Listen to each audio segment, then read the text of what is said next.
Oke teman-temanku semuanya, kembali ke channel Fadli Ramadan Afla. Dan jangan lupa subscribe, oke?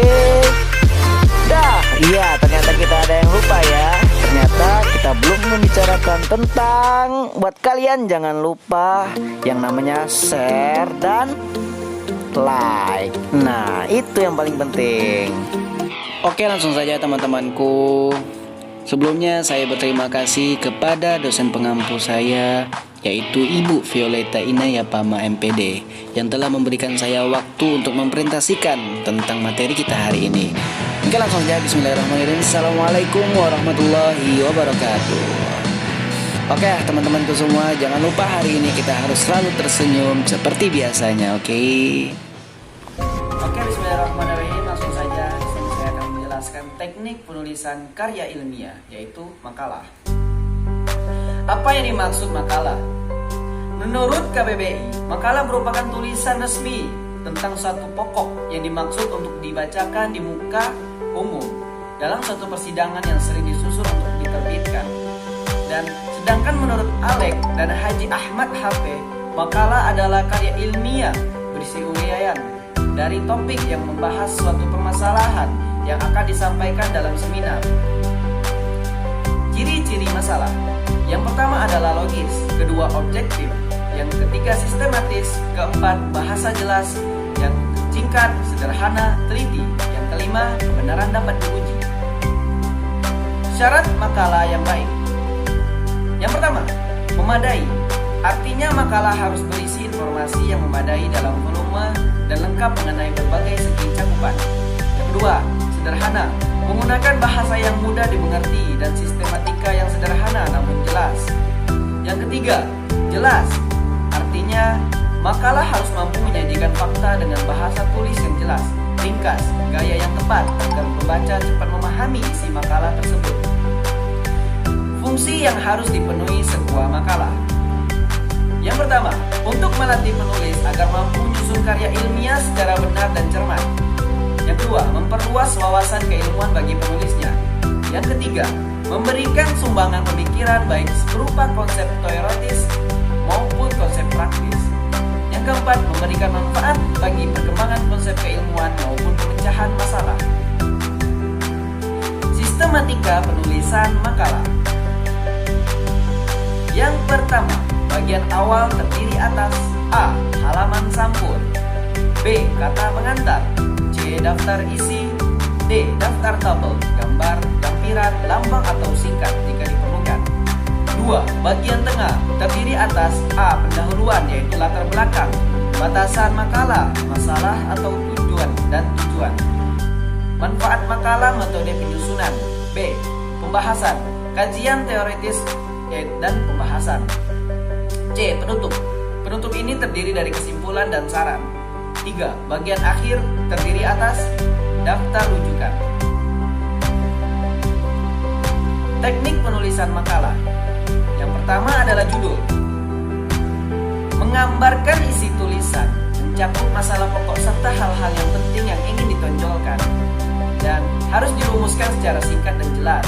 Selanjutnya kata-kata kunci harus dipilih sehingga keseluruhan isi terwakili. Apabila judul terlalu panjang dibagi menjadi dua bagian, yaitu bagian pertama menunjuk pokok persoalan, bagian kedua berupa anak judul yang menerangkan pokok persoalan dan menarik dan memiliki daya pikat, dan juga bukan kalimat tetapi frasa atau klausa. Dan selanjutnya adalah panjang judul berkisar antara 5 sampai 15. Dan selanjutnya adalah halaman judul. Halaman judul itu terbagi yaitu judul, kedua logo, ketiga nama penulis, keempat nama lembaga, dan kelima kota, dan keenam tahun penyusun dan laporan. Ini adalah contoh awal dari paragraf seperti dosen pengampu, dan di sana tertera dosen pengampu yaitu Ibu Violeta Inaya Pama dan logo universitas. Nah, dan di sana tertulis jurusan bimbingan konseling dan Fakultas Tarbiyah dan Keguruan Universitas Islam Negeri Sultan Syarif Kasim Riau tahun 2017. Kata pengantar. Alasan dan tujuan secara singkat, dan ucapan terima kasih kepada pembimbing dan pihak yang telah membantu pelaksanaan penelitian bisa dimasukkan dalam halaman ucapan terima kasih tersendiri. Dan yang ketiga ketiga, tempat, tanggal, bulan, tahun penyusun laporan. Daftar yaitu daftar yang menggambarkan keseluruhan isi pokok laporan dengan mencantumkan secara jelas urutan bab dan subbab beserta halaman, tempat bab atau subbab tersebut berada. Yang dua, mencantumkan seluruh lampiran yang ada dengan nomor halaman masing-masing dimulai dari kata pengantar sampai dengan lampir-lampiran. Daftar lampiran. Daftar lampiran pertama adalah apabila dalam laporan diperlukan lampiran tabel yang menunjang isi laporan. Semua tabel yang diperlukan harus dicantum dalam daftar tabel. Yang kedua, dalam hal ini nomor tabel dan halaman harus dicantumkan dengan teratur dan jelas melanjutkan halaman terakhir dari daftar pustaka. Latar belakang. Latar belakang berisi deskripsi tentang satu, fenomena informasi yang berhubungan dengan topik latar belakang empiris. Yang kedua, hasil telaah pustaka yang relevan dengan penelitian latar belakang teoritis. Rumusan masalah. Batasan masalah.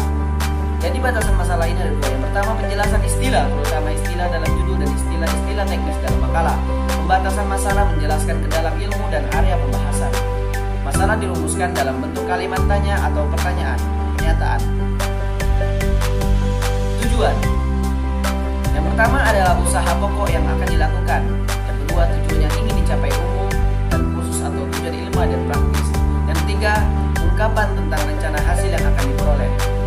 Manfaat. Bagian ini mengurai manfaat yang dapat diambil dengan penulisan makalah yang dilakukan. Manfaat biasanya dirumuskan bagi secara praktis maupun secara teoritis. Kajian teoritis. Yang pertama, memuat teori-teori utama atau turunan yang berkait dengan masalah yang dibahas. Yang kedua, menyajikan kutipan pendapat dari buku yang harus diselingi dengan pendapat penulis. Yang ketiga, penulis harus mampu membandingkan dan pada akhirnya menyatakan posisinya terhadap teori yang dianggap paling relevan dengan masalah yang dibahas. Yang keempat, bukan rangkuman buku atau rangkuman berbagai buku.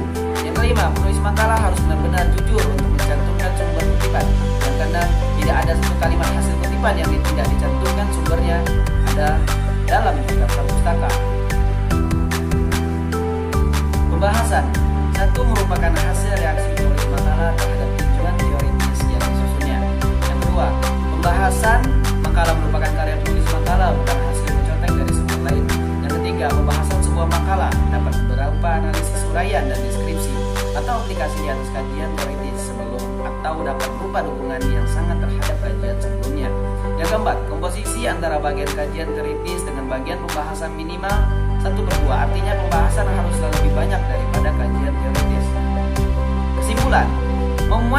Yang pertama adalah kesimpulan memuat penafsiran atau pemaknaan secara menyeluruh terhadap isi. Yang kedua, kesimpulan bukanlah rangkuman, melainkan adalah jawaban yang mendasar atas masalah yang diajukan pada bab sebelumnya.